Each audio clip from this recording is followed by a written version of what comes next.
downfall. Linda was never the good witch. Gossip and spreading rumors will be your downfall. She threw her into the dead ditch. Jealousy makes you lose everything, that's the cost. How about you just stay in the land of the lost? Besties with the witch of the west. Hate on us, but you're still obsessed.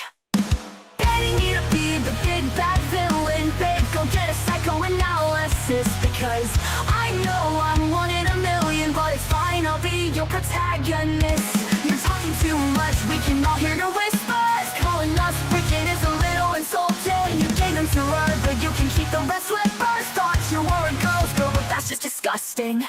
You can call me the bad witch, but I'm not the snitch. So tell me which is which? Which is which? Which is which is which?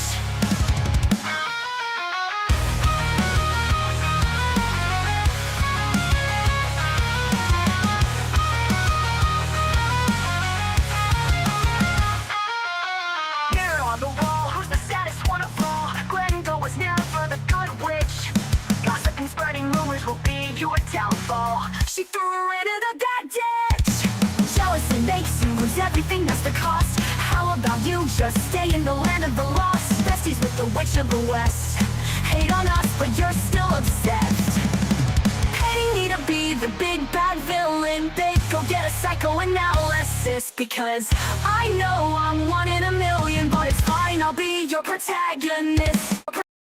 Buenas tardes. Lo que voy a tocar enseguida tiene que ver con la clase pasada, ¿ok? Para que lo añadan ahí y luego ya iniciamos el capítulo o el tema de la batalla espiritual. Entonces, vamos a leer Efesios 6:1 al 9. El tema anterior, ustedes recordarán, hablaba de ser llenos del Espíritu Santo, ¿verdad?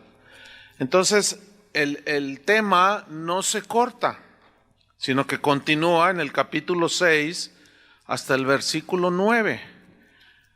Porque dice en el 6:1, hijos, obedeced en el Señor a vuestros padres, porque esto es justo. Y aquí habla la necesidad de que los hijos hagan su parte en la familia, en el hogar, para que estando llenos del Espíritu Santo, capacitados, puedan ellos obedecer en el Señor a sus padres.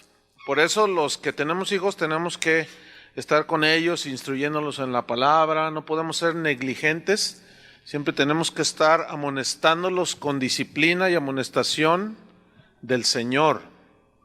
En el versículo 2 les sigue hablando a los hijos, porque ¿se fijaron cómo empezó por el varón? Que es cabeza de la mujer, luego la esposa, sométase, y ahora con los hijos, o sea que el tema continúa. Dice, honra a tu padre y a tu madre, que es el primer mandamiento, con promesa para que te vaya bien y seas de larga vida sobre la tierra. Yo tengo un amigo que es un pastor, Jorge Lozano. Él tiene 3 hijos y la mayor, él me comentó en una ocasión algo bien tremendo. La mayor, cuando ya estaba en tiempo pues de casarse, ya de tener novio, se hizo un novio. Entonces dice, mira, cuando yo lo conocí, pues iba a otra iglesia, dice, de la que íbamos nosotros, dice, pero cuando yo lo conocí dije, no, ¿y qué hace? No, pues estudia, pues no, trabaja, pues no, ¿y qué hace? No, pues nada. Entonces dice, bueno, oye hija, pues ten cuidado dónde pones el ojo, ¿no? Entonces dice que pasó el tiempo y lo miraba al muchacho y decía, Señor, y algo él sentía que no. Uno como padre sabe, entiende, si es guiado por el Espíritu Santo, el padre sabe, la madre, ¿no? Entonces hubo un momento en que le dijo a su hija, hija, ese muchacho no te conviene, necesito que me hagas caso en esta ocasión, en lo que te voy a decir. Dice, termínalo. Yo ya oré, estoy seguro. Dice, pero yo lo quiero mucho, estaba bien enamorada de la muchacha. Pero analízalo de una manera fría, sobria, le dice, y prudente. Y bueno, tú toma la decisión final. Entonces la muchacha dice que llegó a los 3 días con él y llorando le dijo, papá, ya lo terminé. Dice, mira, yo lo amo, pero viéndolo bien, la verdad es que, mira, me duele mucho, pero te voy a obedecer, papá, te voy a obedecer, dice, porque yo sé que lo que tú me dices lo haces por mi bien. Dice, mira, Chuy, pasó todavía como 2 años y dice, yo la miré llorar varios meses. Y dice que me llamó en una ocasión, de esto ya hace 3 años, y dice, Chuy, tiene un novio, es un muchacho que ama a Dios, dice, bien entregado, dice, un estudiante muy, muy notable, para no hacer largo el cuento, era tan notable que aún terminando él su carrera, se lo llevaron a Estados Unidos porque de allá lo pidieron, fíjense nomás.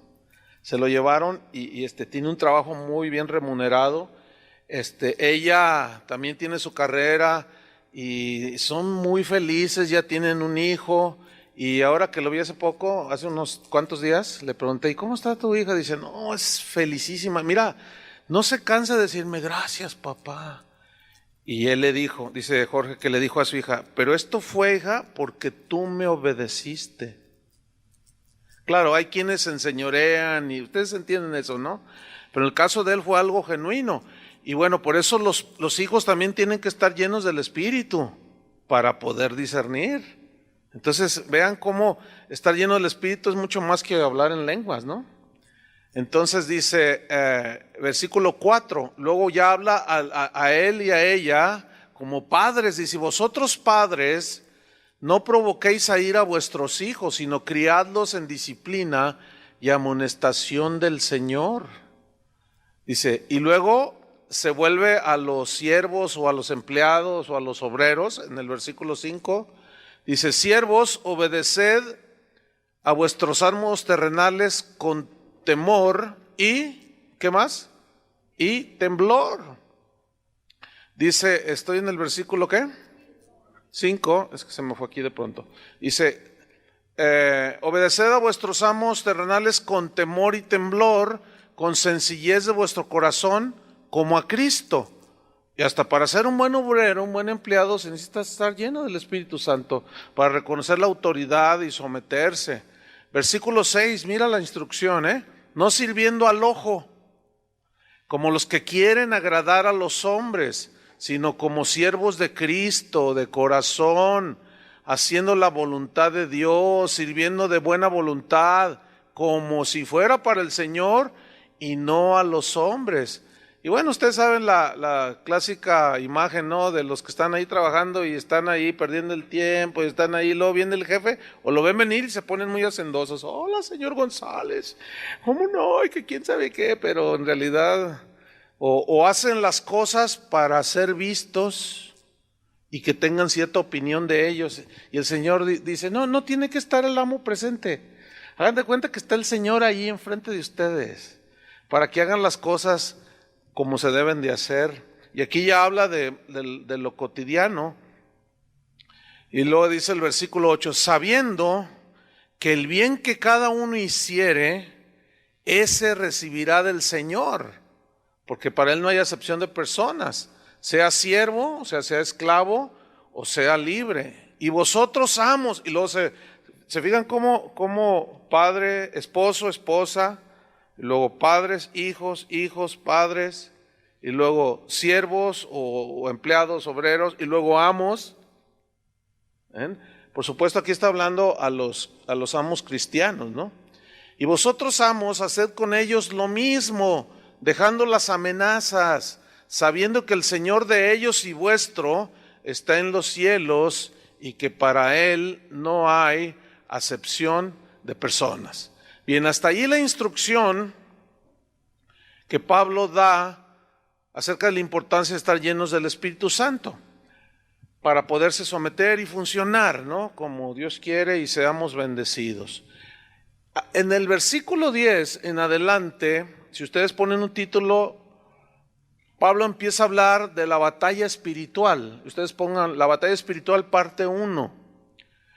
Dice en Efesios 6:10, por lo demás, allí sí hay un giro a lo que de lo que él estaba diciendo. Por lo demás, hermanos míos, dice, fortaleceos en el Señor.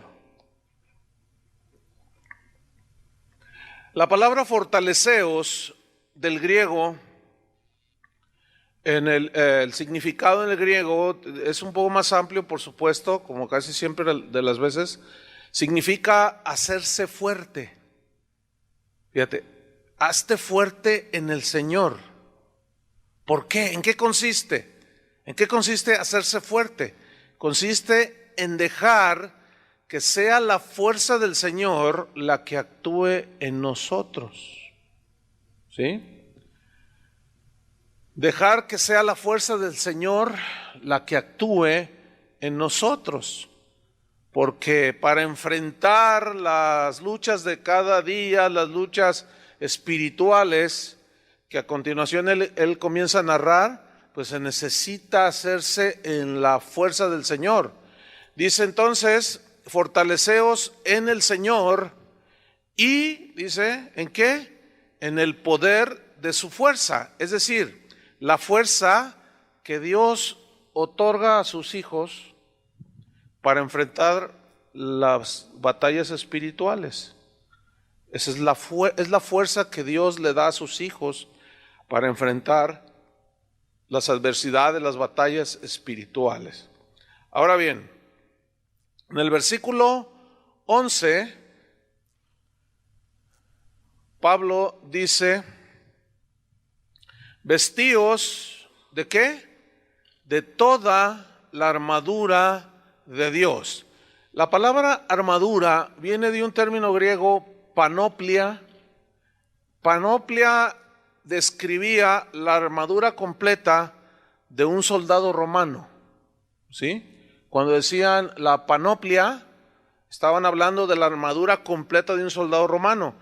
La figura que Pablo tiene en su mente para hacer una analogía espiritual de la armadura del cristiano, la figura que él tiene en su mente es la imagen de un soldado romano.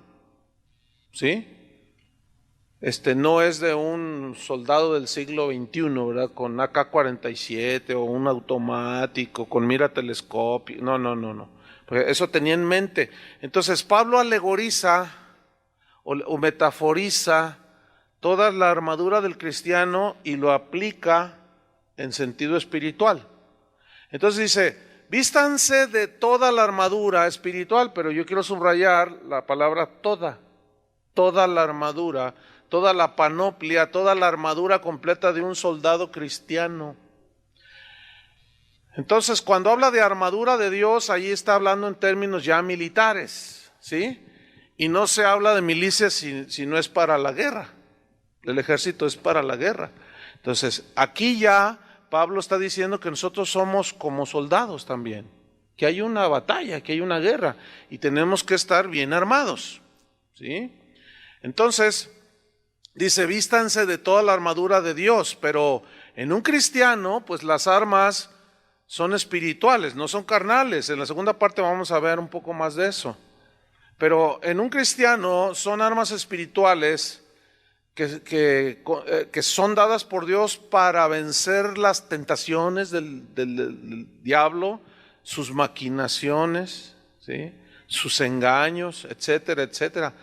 Y son dadas esta armadura para que podáis estar firmes. Tomo el versículo 11 de nuevo. Vístanse de toda la armadura de Dios. ¿Para qué? Para que podáis estar, ¿qué? Firmes. La palabra firmes habla de permanecer en pie. ¿Se fijan cómo los soldados casi siempre su figura es de estar en pie así bien sólidos, bien firmes? O cuando van marchando, ¿se fijan cómo marcan el paso así con mucha solidez, con mucha gallardía y con mucha fuerza, ¿no? Y impacta ver cómo los soldados se mueven así. Entonces habla de estar sólidos, firmes, con los pies en la tierra. Eso significa en el griego estar firmes es permanecer en pie, así con fortaleza. Dice, para que podáis estar firmes, ¿contra qué dice? Las acechanzas del diablo. Ahora, la palabra acechanzas viene de un término griego que significa trucos, significa engaños, seducción. Ahora, quiero que empiecen a notar cómo Pablo comienza a hablar de la guerra espiritual porque lo primero que dice es contra las acechanzas. Y Pablo comienza a describir lo que es la verdadera batalla espiritual, la verdadera guerra espiritual, que consiste básicamente en no permitir que Satanás nos engañe con sus acechanzas, ¿entienden? Y con sus trucos y con sus engaños. Entonces, la verdadera guerra espiritual, ¿cómo creen ustedes que se hace? ¿Pisándole la cola al diablo? ¿Quebrándole los cuernos a la mitad? ¿Brincando arriba de él? Como hacen, así hacen la guerra algunos. Vamos a hacer guerra, dicen. Písele la cola al diablo. En primer lugar, el diablo no tiene cola, ni cuernos. Es un ángel de lo más hermoso. Era el más hermoso de la creación. Entonces, ¿dónde sacaron todos esos rollos? Bueno, sin duda lo sacaron de la imaginación y del engaño del diablo mismo. Fíjense qué cosas. Porque en eso consiste la guerra espiritual, en acechanzas, que en el griego, repito, significa engaños, que habla de ideas, de estrategias, de pensamientos que luego pone para desviarnos del verdadero sentido espiritual de la lucha. Con razón muchos, pues el día de hoy están muy frustrados porque por más que hacen guerra y le pisan la cola al diablo, y usted sabe, ¿no? Atan el espíritu de narcotráfico y todas esas cosas, y sigue tan suelto como si no hubiesen hecho guerra. ¿Por qué? Porque así no se hace la guerra. Vamos a seguir viendo en qué consiste la guerra. Entonces, parafraseando un poco a Pablo, en estos versículos que acabamos de estudiar, diría más o menos así: protéjanse con toda la armadura que Dios les ha dado, para que puedan estar firmes contra los trucos y contra los engaños del diablo. Engaños que los pueden llevar al error, que los desvían de los caminos de Dios. Ahora, ¿cuál es la razón de esta advertencia de Pablo y de esta enseñanza de Pablo? Déjenme ponerles antes que nada un ejemplo de tratar de desviar del propósito por medio de un engaño. ¿Se acuerdan cuando Jesús le dijo a sus discípulos: es necesario que el Hijo del Hombre padezca por los escribas, los fariseos, y será vituperado, será, etcétera? Entonces dice ahí en el Evangelio que Pedro lo tomó aparte y le dijo: que en ninguna manera te acontezca esto. ¿Y qué le dijo Jesús? Quítate delante de mí, ¿qué? Satanás. No era Satanás, sino estaba siguiendo la insinuación, el engaño, la seducción, y ahí había una batalla espiritual tratando Satanás de desviar a Jesús de subir a la cruz, ¿entienden? Imagínense ustedes que Jesús le hubiera hecho caso al apóstol Pedro. Si él tenía muy buena intención, era de buen corazón, pero estaba equivocado, porque ese pensamiento bueno, entre comillas, que le vino a Pedro, no surgió, no era de Dios, porque trataba de desviar a Jesús de la cruz. Imagínense que el Señor le hubiera hecho caso, hermano. ¿Dónde estaríamos nosotros? Por eso Jesús le dijo: quítate delante de mí, Satanás, porque no pones tu mira en las cosas del cielo, sino en las de los hombres. ¿Sí? Entonces, ¿qué fue allí? Una seducción de una idea, ¿entiende? Una artimaña de un engaño, un truco para tratar de evitar la muerte de Jesús en la cruz. Entonces, ¿cómo es la guerra? Siempre será la guerra de ideas, de pensamientos, de argumentos. Sigamos pues avanzando. Versículo 12, Efesios 6:12 dice: porque esta es la razón, porque no tenemos lucha contra sangre y carne. Miren, en el griego, este versículo donde dice porque no tenemos lucha contra sangre y carne, A little saddened why you're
lugar, carne y sangre es una expresión que se refiere a humanos, ¿sí? Carne y sangre.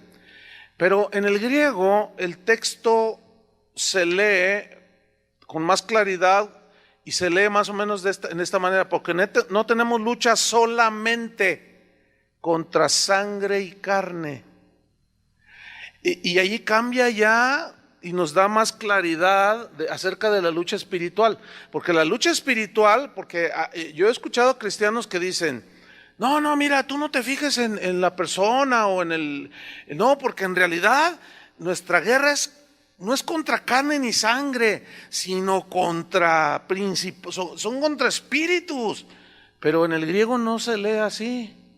Se dice, se lee así, porque no tenemos lucha solamente contra carne y sangre. Se los voy a comprobar con la Biblia. Mateo 7:15, para que vean que la lucha también es con hombres malos, con falsos profetas, con falsos maestros.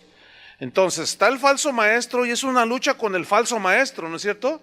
Es una guerra con el lobo, porque el falso maestro te enseña herejías. Y ahí es donde está la lucha. Cada vez que yo me paro a predicar, hay una lucha espiritual. Yo lo entiendo perfectamente. Y la única manera de ganar esa lucha es siguiendo los patrones bíblicos. O sea, con la palabra de Dios, como vamos a ver en la segunda clase. Entonces, Mateo 7:15, aquí Jesús está hablando y dice, guardaos de los falsos profetas que vienen a vosotros con vestidos de ovejas, pero por dentro son lobos rapaces. La palabra guardaos significa tengan cuidado. Entonces la lucha no solamente es contra espíritus engañadores, sino contra gente engañadora. Entonces ahí ya ven cómo el mismo texto no se pelea entre sí. Porque no tenemos lucha solamente contra hombres, sino también contra huestes espirituales. Otro versículo, 2 de Pedro 2:1 y 3.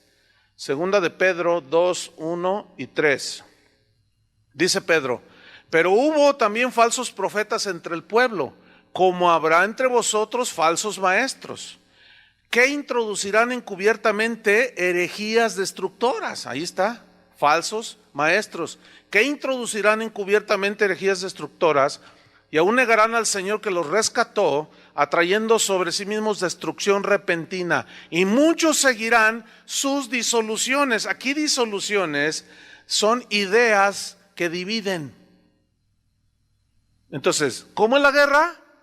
¿Pisándole la cola al diablo? ¿O es de establecer la verdad contra la mentira? De establecer las verdades de Dios contra los engaños de Satanás. Esa es la verdadera guerra, hermanos, espiritual. Porque no me digan que la guerra espiritual consiste en agarrarse a trompadas con un espíritu, con un demonio. No, en eso no consiste. El echar fuera demonios es parte de la guerra espiritual. Y el mismo demonio que tiene poseso a la persona dice un montón de cosas para tratar de engañarte. Entonces, ¿cómo quiere seducir y engañar y meter sus trucos? Por medio de lo que dice. Entonces la guerra, de nuevo, lo repito, tiene que ver con las ideas, con los pensamientos, con los argumentos.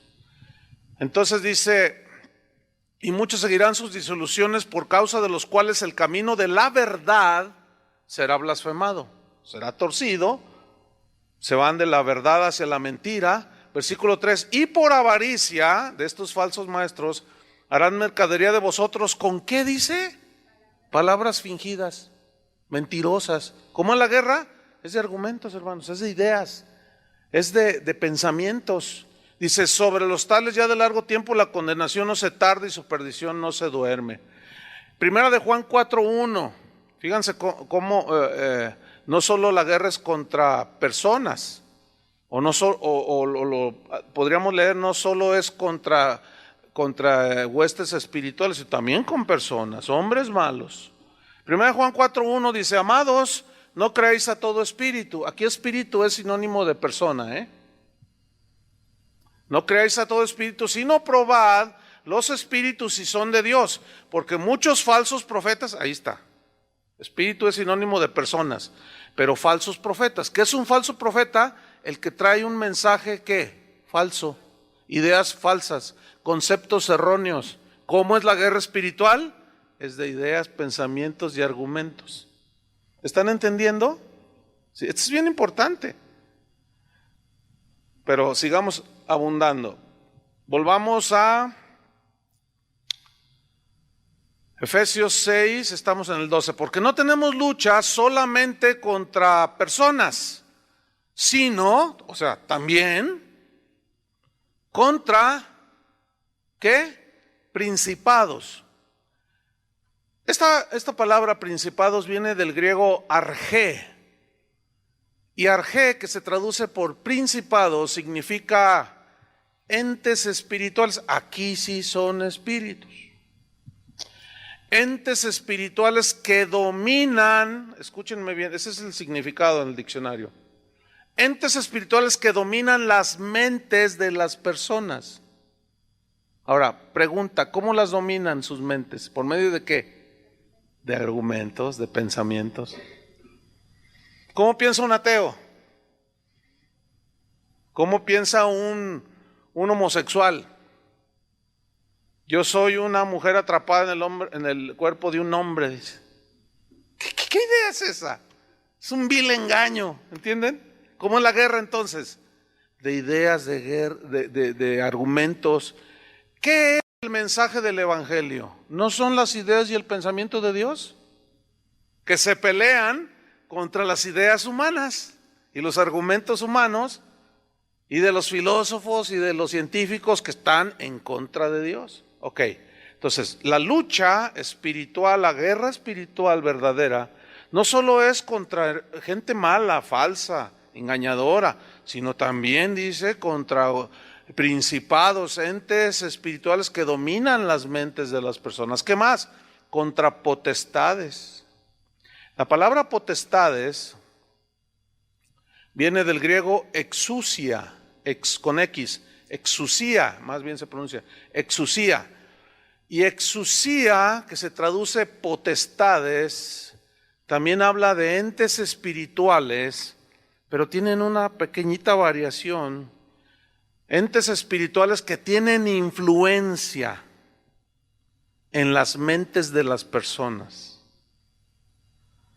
Por ejemplo, fíjate, la mente de Friedrich Nietzsche, la mente de Sigmund Freud, la mente de Aristóteles, la mente de todos los iluminados del mundo, ¿qué influencia tenían? Fíjate la influencia que tenía en su mente y en su espíritu el apóstol Pablo. Era bien diferente, ¿no es cierto? ¿Sí? Y fíjate cómo ellos como hombres transmitieron el mensaje de Dios a los discípulos que les siguieron a ellos. ¿Y qué fue lo que transmitieron? ¿Sus propias ideas? ¿Propia filosofía? No, fue el mensaje del evangelio. Y la guerra continuó. Y la guerra seguía. Y la guerra sigue hasta el día de hoy. Esa es en realidad la verdadera guerra espiritual. Porque si yo me encuentro con una persona que está posesionada, simplemente le echo el demonio fuera en el nombre de Jesús y ya. Pero eso es parte del poder que Dios nos dio y la autoridad. Pero la verdadera guerra espiritual, que es de todos los días, es de ideas, hermanos. No vayas a la iglesia. No te inscribas al instituto. No, ¿para qué estudias la palabra? Con lo que te dan el domingo te basta. No, pero ya está ahí. Ya está en una guerra, pero como no la sabe discernir a veces el cristiano, no sabe sujetar, como vamos a ver en la segunda clase, no sabe llevar cautivo todo pensamiento a la obediencia a Cristo. Entonces se deja influenciar. Pero sigamos avanzando. Contra los gobernadores de las tinieblas de este siglo.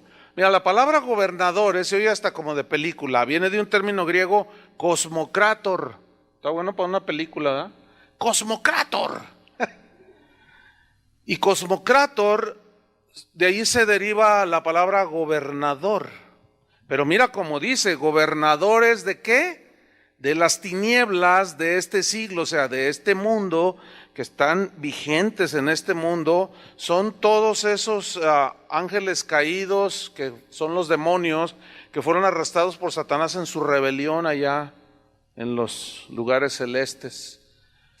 Entonces dice, contra los cosmocrators, y cosmocrator, que se traduce gobernadores, son entes espirituales que controlan. Estos son como más fuertes, porque los unos dominan, los otros tienen influencia, pero estos son entes espirituales que controlan, ya, es un control manipulador, pero como decimos acá, grueso, ¿sí? Ya son gobernadores, cosmocrator. Y habla de entes espirituales que controlan no solo la mente de las personas a través de filosofías, pensamientos vanos, etcétera, etcétera, sino que también controlan de una manera ya manipuladora, controlan las voluntades y por lo tanto la conducta de la gente sin Dios. Ellos no pueden resistir a ese dominio y control e influencia. Por eso para nosotros cuando nos convertimos se convierte en una lucha, ¿entienden? En una batalla, porque ahora ya ponemos resistencia, ¿entienden? Ahí estás herido, entonces de pronto te cruza un pensamiento y dice, no, pues tú también hazle lo mismo. Entonces si tú le sigues a ese pensamiento que no vino del Espíritu de Dios, también a ti te puede manipular y engañar. En el caso de nosotros es engaño, ¿sí? Pero ¿qué dice la palabra de Dios? Perdonad. Entonces ya se está peleando el mandamiento de Dios, que es una idea, un argumento, perdonad. Se está peleando contra no lo perdones. Y ahí está la guerra. Y esa es la verdadera guerra espiritual. Hay un dicho que dice en el mundo que cada cabeza es un mundo, ¿no? Pues sí es cierto. O sea, cada quien piensa lo que le da su gana. Pero ¿qué dice la Biblia? Que nosotros tenemos la mente de Cristo. Entonces nosotros no pensamos lo que nos da nuestra gana, ¿no? Nosotros somos regidos por el pensamiento de Dios que se nos revela a través de la palabra de Dios. Por eso es una guerra. Ahora imagínate en esta guerra espiritual que mantenemos los cristianos, ¿y qué me dices de los cristianos que no estudian la palabra? ¿Qué argumentos pueden tener contra las acechanzas, los trucos y los engaños del diablo? Por eso se van con todo viento de doctrina. ¿Qué es una doctrina? Ideas, pensamientos y argumentos. ¿Están captando? Esa es la verdadera guerra. Sigo leyendo. Contra gobernadores de las tinieblas de este siglo. Escriban un texto ahí, 1 de Juan 5:19. 1 de Juan 5:19. Aquí el apóstol Juan nos va de acuerdo, por supuesto, con la doctrina de Pablo en lo que eso respecta. Dice 1 de Juan 5:19, sabemos que somos de Dios y el mundo entero está bajo el maligno. ¿Qué significa bajo el maligno? Bajo el dominio, la influencia y el control del maligno. Y por supuesto, debajo del maligno, de Satanás, hay huestes espirituales, ¿sí? Hay gobernadores, hay potestades, hay principados que tienen niveles de autoridad en su mundo de maldad. Pero, escuchen bien, Jesús dijo, ustedes están en el mundo, pero no son del mundo. ¿Qué significa eso entonces? Terminando el texto, no tenemos lucha contra carne y sangre, sino contra principados, gobernadores de las tinieblas de este siglo, contra huestes espirituales. Y aquí huestes espirituales en el griego significa ejércitos. Fíjate, ejércitos. ¿De qué? De espíritus. Pero dice huestes espirituales, ejércitos espirituales de maldad. Ahora, la palabra maldad aquí viene del griego poneira. Maldad del griego poneira. Y tiene varios significados que nos amplían el entendimiento. Poneira, que se traduce maldad, huestes espirituales de maldad significan también depravación. O sea, fíjate, huestes espirituales de depravación que insinúan con engaños, perversiones de todo tipo, sexual, moral, de todo tipo, y todos son ideas. Fíjate, la lesbiana tiene sus argumentos, el homosexual también, ¿no es cierto? El adúltero también, el que roba también, todos tienen un argumento de por qué lo hicieron. ¿Y de dónde sacaron esa idea, ese argumento? Están a merced del diablo, del maligno. No pueden resistir. Por eso todo el mundo entero está bajo el maligno. Pero nosotros estamos en el mundo, pero ya no somos del mundo. También significa maldad, poneiras, también significa complot. ¿Qué es un complot? ¿Qué no es una estrategia? ¿Qué es una estrategia? Ideas. Todo cae en lo mismo. Me hicieron un complot, decía un político, ¿no? ¿Se acuerdan? O sea, armaron toda una estrategia de ideas y de argumentos para que yo no fuera presidente, decía aquel político, ¿no? Eso es un complot. Y un complot son argumentos y son ideas. También significa artimañas. Y toda esta depravación, toda esta perversión, estos complots, estas ideas y artimañas son para pervertir, para corromper a la gente. Estos espíritus, según la Biblia, pululan en los aires. ¿Sí? Si nosotros pudiésemos, si Dios nos abriera los ojos espirituales, pudiéramos ver el mundo espiritual, veríamos también la guerra espiritual que hay en los aires, de los ángeles buenos, los espíritus de Dios, los ángeles santos que están con Dios, que son enviados a favor de los que heredamos la salvación, y los espíritus que andan allí tratando de insinuar, de controlar, pero en nosotros no hay ese dominio y ese control. ¿Me estoy explicando? No lo hay. Lo que puede haber es el engaño.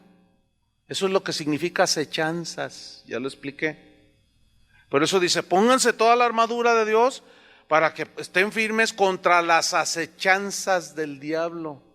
No que el diablo esté atrás de la puerta y te metas zancadilla, como algunos hermanos. Te metes zancadilla y te caíste, y te pegaste. El diablo me atacó. No, hermanos, no. Acuérdense que ese tipo de cosas no suceden si Dios no lo permite. ¿Están de acuerdo con eso? Nada sucede si Dios no lo permite. Si lo permite Dios, es con un propósito, pero allí no son argumentos. Entonces, ¿cuál es la verdadera lucha? ¿De andarte cuidando que te metas zancadilla y te caigas de la banqueta? No, la verdadera lucha es, tú como esposo, como padre de familia, siempre estás batallando acá arriba, ¿no? Y está la tentación. Jesús tuvo cuando Satanás tentó a Jesús, fue una lucha ¿de qué tipo?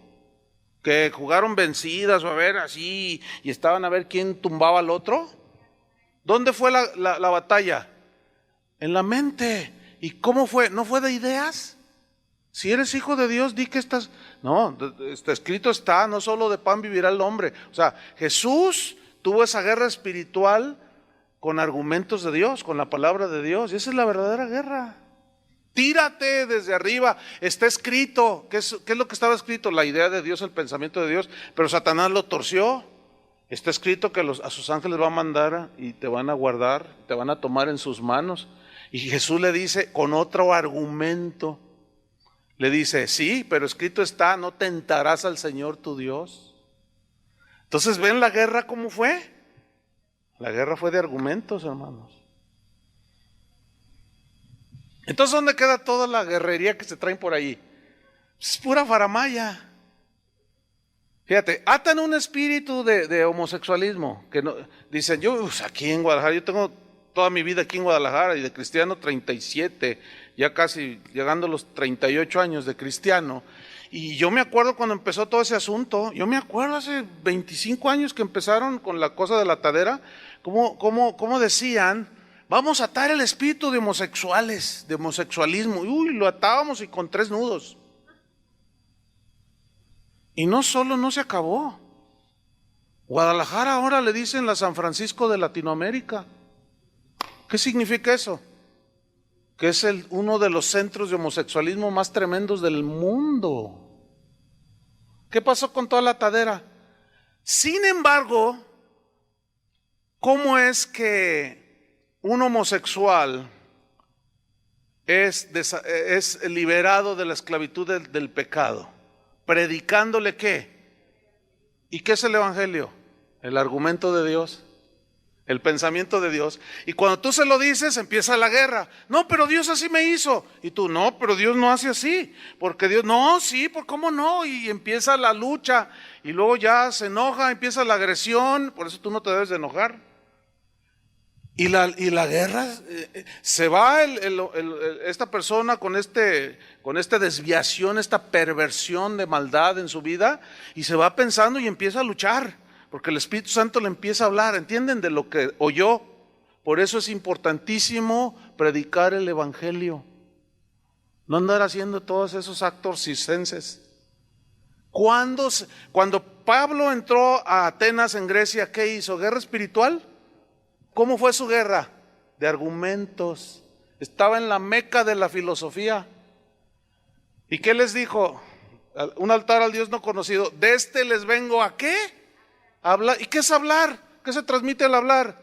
Ideas, argumentos, pensamientos. Y les empezó a hablar de Cristo, de su muerte y de su resurrección.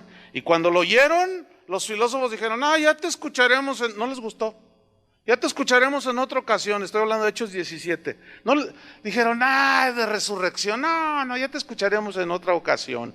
Pero creyó el Areópagita, el que cuidaba el Areópago, donde disertaban los filósofos. Y la guerra siguió. Y la guerra sigue, hermanos. Por eso, cuando tú predicas la palabra de Dios, no, hombre, pues alborotas el avispero. Alborotas el avispero y el gallinero y el gusanero. Bájale al mensaje, acóplalo y ármalo de acuerdo a lo que el mundo le gusta y hasta te dan un Grammy. Pero predica la idea de Dios, el pensamiento de Dios, lo que Él dice respecto al pecado, y el mundo te aborrece. Esa es la verdadera guerra espiritual, hermano.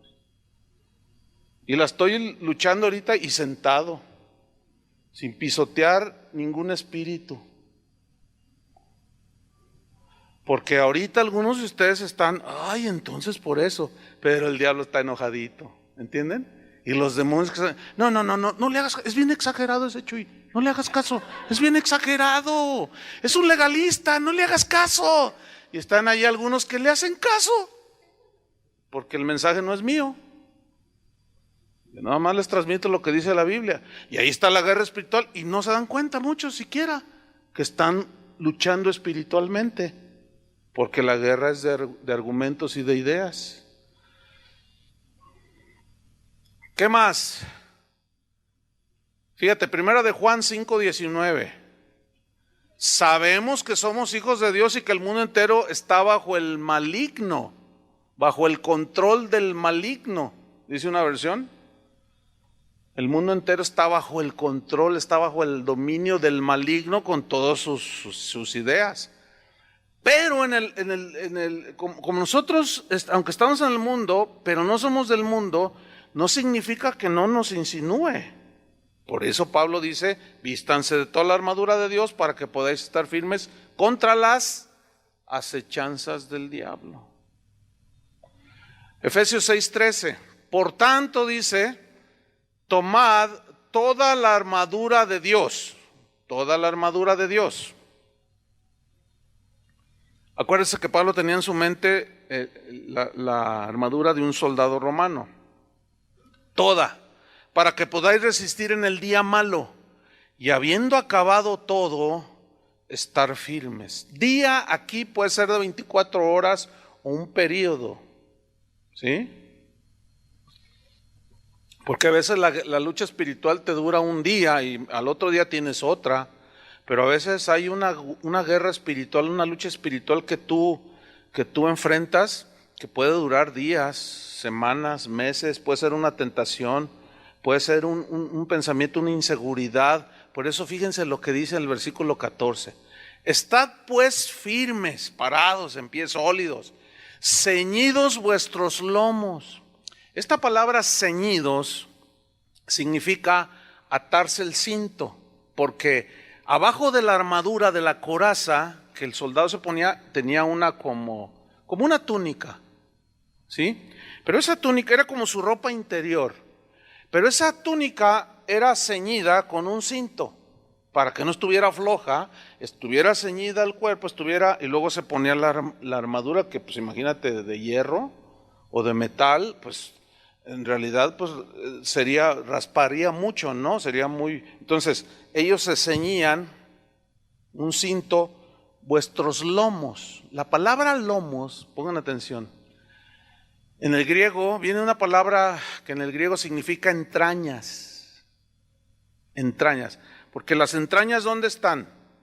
Decimos que es toda esta parte, ¿no? Entonces, fíjate cómo dice. Estad firmes, ceñidos desde las entrañas. ¿Con qué? ¿Qué dice el versículo 14?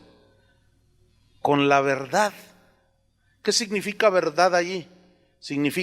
Viene del griego aletheia, que alude a las verdades del Evangelio, que son las ideas de Dios, los pensamientos de Dios.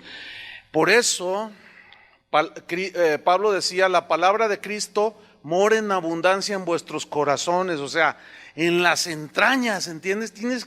La palabra de Dios tiene que arraigarse en tu vida desde las entrañas, no es algo externo, es algo interno. Por eso dice, estad firmes, ceñidos con el cinto, ciñan desde las entrañas con la verdad. Guardar las verdades en tu corazón, ¿sí? Las verdades del Evangelio. Y luego dice, y vestidos con la coraza de justicia. Miren, la coraza es eso que se ponen, que entraba de arriba hacia abajo y que le cubría todo lo que es el pecho. Fíjense que coraza viene de un término griego, sorax, de donde se deriva tórax. Sorax, de donde se deriva tórax, y tórax significa pecho. Ahora, esa coraza, sí tienen en su mente la imagen de un soldado romano, ¿no? Pues era una coraza que cubría aquí, se la metía y le cubría hasta aquí, ¿sí? ¿Y le cubría qué? Las partes vitales, las entrañas, ¿sí? El corazón, el hígado, los riñones, ¿sí? Pero esa coraza cubría el pecho, o sea, con la verdad tú cubres tu corazón, las partes vitales de tu ser interior, o sea, espiritualmente hablando, obviamente, ¿no? Pero esa coraza, Pablo les habla así para que ellos entendieran lo que quería decirles,